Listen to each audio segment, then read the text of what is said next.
Hi friends, now I'm going to give you a tutorial on the binding of for a shawl, and currently I'm already make a small swatch here, and I'm just going to show you how I'm going to bind off this shawl, this swatch, and you can apply it on your shawl.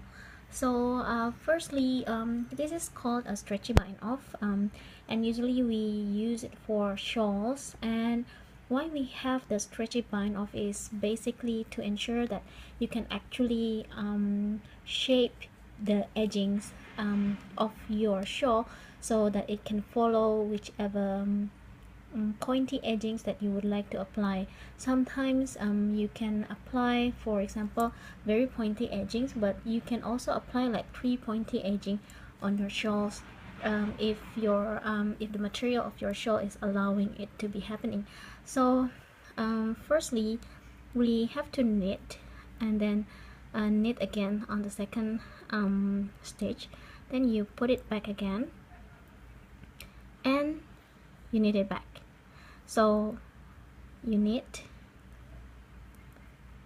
and then you put it back and put back the stitch, and then you knit.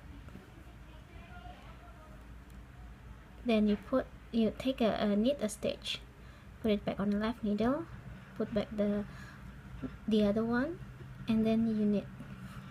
Well, basically this is actually knit, and then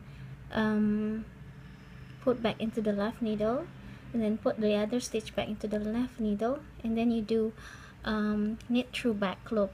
But basically for me it's either you pour or you knit. For me it's just the same.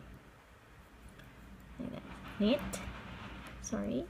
Knit, put it back on the left needle, put the second stitch back on the left needle, and then you knit again.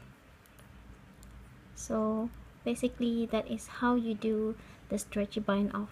You can also apply this on socks, but I personally think that sometimes it's too stretchy, so I prefer another way to use bind off for the socks. And this is, well, I think this is the best one for shawls. There's another way to do bind off in shawls, and usually it looks much better if you're using smaller yarn, like lace weight, or maybe light fingering. For those kind of shawls, you can actually apply a picot bind off. So picot bind off can actually give a textured edgings, so you can use it to make your shawls much more beautiful. Okay, now it's the last few stitches. Oh, sorry, kind of. And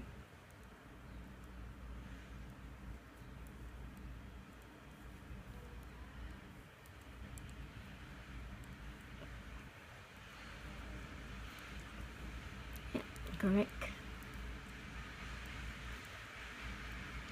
2 last stitches.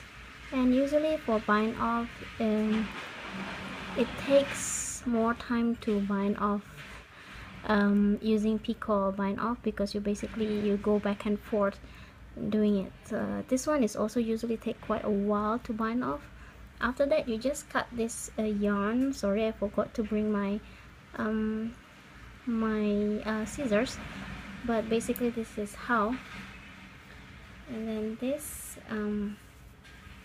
yeah, basically this. So it's quite stretchy, you see, so it can follow your shape. You can either shape it like this, or you can either shape it like this, so it depends on how you want to make it.